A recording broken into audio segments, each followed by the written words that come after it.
എല്ലാ വിദ്യാർത്ഥികൾക്കും പുതിയൊരു വീഡിയോയിലേക്ക് സ്വാഗതം. ഈ വർഷത്തെ LBS പാരാമെഡിക്കൽ ഡിപ്ലോമ കോഴ്സുകളായിട്ടുള്ള ഹെൽത്ത് ഇൻസ്പെക്ടർ, അതുപോലെ തന്നെ DPharm, അതായത് ഡിപ്ലോമ ഇൻ ഫാർമസി, അതുപോലെ തന്നെ DMLT, ഇതുപോലുള്ള വിവിധ ഡിപ്ലോമ കോഴ്സുകളിലേക്കുള്ള അപേക്ഷ സമർപ്പിച്ച വിദ്യാർത്ഥികളുടെ ആക്സെപ്റ്റഡ് ഡാറ്റ പ്രസിദ്ധീകരിച്ചിട്ടുണ്ടായിരുന്നു. വിദ്യാർത്ഥികൾക്ക് ആക്സെപ്റ്റഡ് ഡാറ്റ വന്ന ശേഷം വിദ്യാർത്ഥികൾക്ക് നിങ്ങളുടെ അപേക്ഷയിൽ ഉണ്ടായിരുന്ന തെറ്റുകൾ പരിഹരിക്കാൻ ആവശ്യമായിട്ടുള്ള ഡോക്യുമെൻറ്റുകൾ അപ്ലോഡ് ചെയ്യാനുള്ള സമയം വിദ്യാർത്ഥികൾക്ക് അവസരം നൽകിയിട്ടുണ്ടായിരുന്നു. അപ്പോൾ വിദ്യാർത്ഥികൾ ആ ഒരു അവസരം ഉപയോഗപ്പെടുത്തിയിട്ടുണ്ടാകും എന്ന് കരുതുന്നു.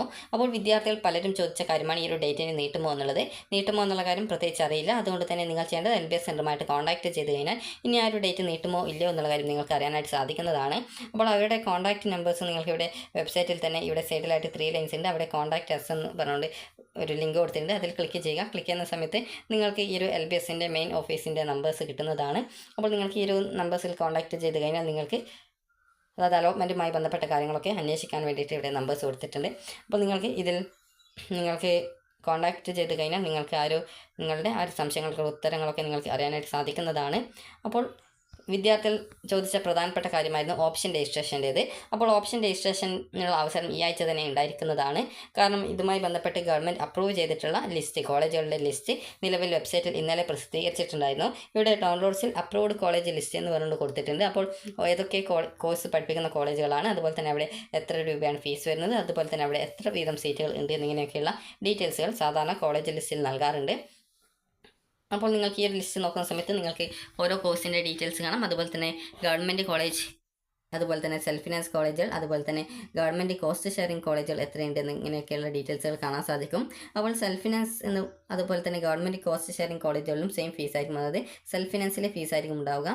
ഗവൺമെൻറ് കോളേജിൽ സാധാരണ താരതമ്യേന ഫീസ് കുറവാണ് ഉണ്ടാവുക. അതായത് സെൽഫ് ഫിനാൻസ് ഉള്ളതിനേക്കാൾ എത്രയോ മടങ്ങ് പൈസ കുറവായിരിക്കും ഈ ഒരു ഗവൺമെൻറ് കോളേജിൽ ഉണ്ടായിരിക്കുക. അപ്പോൾ നിങ്ങൾക്ക് ഏത് കോഴ്സ് കിട്ടിക്കഴിഞ്ഞാലും 7240 രൂപയാണ് ഗവൺമെൻറ് കോളേജിൽ ഈ ഒരു MLT ആയാലും ഏത് കോഴ്സായാലും ഫീസ് വരുന്നത്. അതുപോലെ തന്നെ ഓരോ കോളേജിലും എത്ര വീതം സീറ്റുകളാണ് ഈ ഒരു ഗവൺമെൻറ് സീറ്റ്സ് ഉള്ളത് എന്നുള്ളതും, അതുപോലെ തന്നെ അതിൽ ഏതൊക്കെ കോളേജിൽ എത്ര വീതം റിസർവേഷൻ ഉണ്ട് എന്നുള്ളതും കാണാൻ സാധിക്കും. ഇവിടെ നിങ്ങൾക്ക് MLT government medical college Thrissur ആണെങ്കിൽ അവിടെ സ്റ്റേറ്റ് മെറിറ്റ്, അതായത് നിങ്ങളുടെ റാങ്ക് ലിസ്റ്റാണ് ഇനി പ്രസിദ്ധീകരിക്കാൻ പോകുന്നത്. അപ്പോൾ റാങ്ക് ലിസ്റ്റ് വന്ന ശേഷം നിങ്ങൾക്ക് 2 റാങ്ക് ലിസ്റ്റുകളാണ് ഉണ്ടാവുക. ഒന്നാമത്തേത്, അതായത് ഒരു വിദ്യാർത്ഥിക്ക് 2 റാങ്ക് ഉണ്ടാവുക. ഒന്ന് സ്റ്റേറ്റ് മെറിറ്റ്, അതായത് എല്ലാ വിദ്യാർത്ഥികളെയും ഉൾക്കൊള്ളിച്ചുകൊണ്ടുള്ള ഒരു റാങ്ക് ലിസ്റ്റ് ഉണ്ടാവും. അതാണ് സ്റ്റേറ്റ് മെറിറ്റ് റാങ്ക് ലിസ്റ്റ് എന്ന് പറയുന്നത്. രണ്ടാമത്തേത് എന്ന് പറയുന്നത് കാറ്റഗറി റാങ്ക് ലിസ്റ്റ് ആണ്. അതിൽ നിങ്ങൾ ഏത് കാറ്റഗറിയിലാണോ ഉൾപ്പെടുന്നത്, അതായത് നിങ്ങൾ മുസ്ലിം ആണോ, അല്ലെങ്കിൽ SC ആണോ, അല്ലെങ്കിൽ ST ആണോ, അല്ലെങ്കിൽ EAV ആണോ, അല്ലെങ്കിൽ വിശ്വകർമ്മയാണോ, അല്ലെങ്കിൽ ലാറ്റിൻ കത്തലിക് ആണോ, അല്ലെങ്കിൽ EWS ആണോ, ഇതൊക്കെ അനുസരിച്ച് നിങ്ങൾക്ക് റിസർവേഷൻ ഇത്ര ശതമാനം റിസർവേഷൻസ് ഇന്ന കാറ്റഗറിക്ക് എന്ന് പറഞ്ഞുകൊണ്ടുണ്ട്. അപ്പോൾ അങ്ങനെ ആ ഒരു കാറ്റഗറി റിസർവേഷൻ സീറ്റുകളിലേക്ക് അലോട്ട്മെൻറ്റ് നടത്താൻ വേണ്ടിയിട്ടാണ് ഓരോ കാറ്റഗറിയും ഉൾപ്പെടുത്തിക്കൊണ്ട് ഓരോ റാങ്ക് ലിസ്റ്റ് എക്സ്ട്രാ ആയിട്ട് തയ്യാറാക്കപ്പെടുന്നത്. അപ്പോൾ ഈ ഒരു രീതിയിൽ നിങ്ങൾ ഒരു കാറ്റഗറിയിൽ ഉൾപ്പെടുന്നുണ്ടാവും. അപ്പോൾ ആ ഒരു കാറ്റഗറിയിൽ നിങ്ങൾക്ക് ആ ഒരു റിസർവേഷൻ, അതായത് ആ ഒരു കാറ്റഗറി ലിസ്റ്റിൽ നിങ്ങളുടെ റാങ്ക് എത്രയാണ് അതനുസരിച്ചിട്ടായിരിക്കും ആ ഒരു റിസർവേഷൻ സീറ്റ് നിങ്ങൾക്ക് അലോട്ട്മെൻറ്റ് കിട്ടുക. അപ്പോൾ നിങ്ങൾക്ക് ഈ ഒരു ഉദാഹരണം പറയുകയാണെങ്കിൽ, നിങ്ങളുടെ സ്റ്റേറ്റ് മെറിറ്റ് റാങ്ക് ഒരു 1000 ആണെന്ന് കരുതുക. അതുപോലെ തന്നെ നിങ്ങളുടെ ഈ ഒരു കാറ്റഗറി വൈസ് റാങ്ക് ലിസ്റ്റ് ഒരു 2 ആണെന്ന് കരുതുക. അപ്പോൾ നിങ്ങൾക്ക് അലോട്ട്മെൻറ്റ് കിട്ടുന്ന സമയത്ത് കൂടുതൽ സാധ്യതയുള്ളത് ആ ഒരു കാറ്റഗറി റാങ്ക് ലിസ്റ്റ് വഴിയായിരിക്കും. അപ്പോൾ ഈ രീതിയിൽ നിങ്ങൾക്ക് റിസർവേഷൻസ് ഉണ്ടെങ്കിൽ ആ ഒരു കാറ്റഗറി റാങ്ക് ലിസ്റ്റ് ഉണ്ടാകും. അതേസമയം നിങ്ങൾ ജനറൽ കാറ്റഗറിയിൽ ഉൾപ്പെടുന്ന ഒരു വിദ്യാർത്ഥിയാണെങ്കിൽ പ്രത്യേകിച്ച് നിങ്ങൾ കാറ്റഗറി ലിസ്റ്റ് നിങ്ങൾക്ക് ഉണ്ടാവില്ല. നിങ്ങൾക്ക് ആകെ സ്റ്റേറ്റ് മെറിറ്റ് ലിസ്റ്റ് മാത്രമേ ഉണ്ടാവുള്ളൂ. അപ്പോൾ ഈ രീതിയിൽ 2 ലിസ്റ്റുകളാണ് ഉണ്ടാവുക. ഒന്ന് കാറ്റഗറി ലിസ്റ്റും, ആദ്യത്തേത് ഈ ഒരു സ്റ്റേറ്റ് മെറിറ്റ് ലിസ്റ്റും, അതായത് എല്ലാ വിദ്യാർത്ഥികളെയും ഉൾപ്പെടുത്തിക്കൊണ്ടുള്ള ഒരു റാങ്ക് ലിസ്റ്റാണ് സ്റ്റേറ്റ് മെറിറ്റ് ലിസ്റ്റ് എന്ന് പറയുന്നത്. രണ്ടാമത്തേത് നിങ്ങളുടെ കാറ്റഗറിക്ക് അനുസരിച്ചുള്ള ഒരു കാറ്റഗറി ലിസ്റ്റ് ഉണ്ടാവും. അതിൽ നിങ്ങൾക്ക് ഇത്ര റാങ്ക് എന്ന് പറഞ്ഞിട്ടുണ്ടാവും. അപ്പോൾ ഓരോ കോളേജിലെയും സീറ്റും അതുപോലെ തന്നെ വേക്കൻസിയും അതുപോലെ തന്നെ കോളേജസും നിങ്ങൾ ഏതൊക്കെ കോളേജ് ഓപ്ഷൻ വെക്കുന്നു എന്നൊക്കെ അനുസരിച്ചിട്ടാണ് നിങ്ങൾക്ക് ഈ ഒരു അലോട്ട്മെൻറ്റ് പ്രോസസ്സ് സമയത്ത് നിങ്ങൾക്ക് അലോട്ട്മെൻറ്റ് കിട്ടുക. അതുപോലെ തന്നെ നിങ്ങൾക്ക് എത്രത്തോളം ഇൻഡെക്സ് മാർക്ക് ഉണ്ട് എന്നുള്ളത് അനുസരിച്ചുകൊണ്ടും നിങ്ങൾക്ക് അലോട്ട്മെൻറ്റ് കിട്ടാനുള്ള സാധ്യത ഉണ്ടോ ഇല്ലയോ എന്നുള്ളത് നിങ്ങൾക്ക് മനസ്സിലാക്കാൻ സാധിക്കുന്നതാണ്.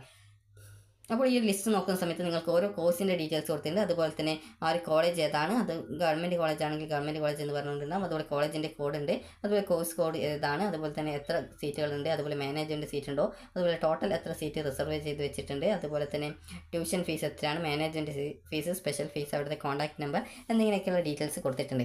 അപ്പോൾ നിങ്ങൾക്ക് ഇവിടെ തൃശ്ശൂർ ഗവൺമെൻറ് മെഡിക്കൽ കോളേജിൽ സ്റ്റേറ്റ് മെറിറ്റ് റാങ്ക് ലിസ്റ്റ് വഴി 15 വിദ്യാർത്ഥികൾക്കും, പിന്നീട് കാറ്റഗറി വൈസ് റാങ്ക് ലിസ്റ്റിൽ SC വിദ്യാർത്ഥികൾക്ക് 16, ST വിദ്യാർത്ഥികൾക്ക് 4, EWS കാറ്റഗറിക്ക് 1 വീതം സീറ്റുകൾ വീതമാണ് റിസർവ് ചെയ്ത് വെച്ചിട്ടുള്ളത്.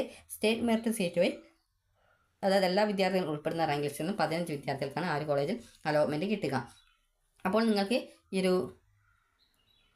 അതായത് അതുപോലെ തന്നെ ഇവിടെ നിങ്ങൾക്ക് അലോട്ട്മെൻറ്റ് ലഭിച്ചു കഴിഞ്ഞാൽ 7240 രൂപയാണ് ഫീസ് വരുന്നത്.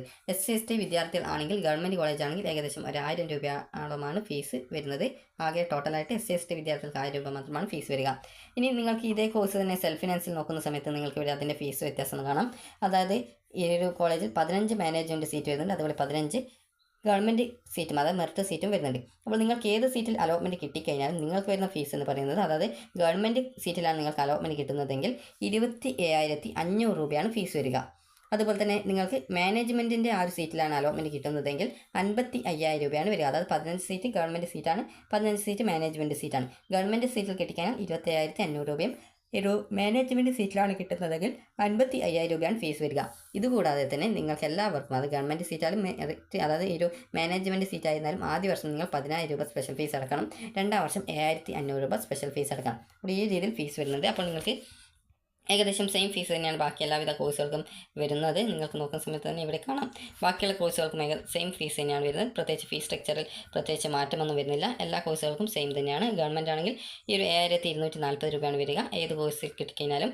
അതുപോലെ തന്നെ അവിടെ സ്പെഷ്യൽ ഫീസോ മറ്റ് ഫീസുകളോ ഇല്ല, PTA ഫണ്ട് മാത്രമാണ് ഉണ്ടാവുക. അത് എല്ലാ കോളേജിലും ഉണ്ടാകുന്നതാണ്.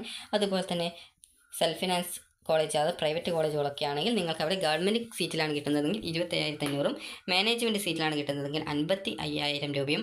അതുപോലെ മാനേജ്മെൻ്റ് ആയാലും ഗവൺമെൻറ് സീറ്റായാലും കിട്ടിക്കഴിഞ്ഞാൽ നിങ്ങൾ ഈ ഒരു സെൽഫ് ഫിനാൻസിൽ സ്പെഷ്യൽ ഫീസ് അടക്കണം.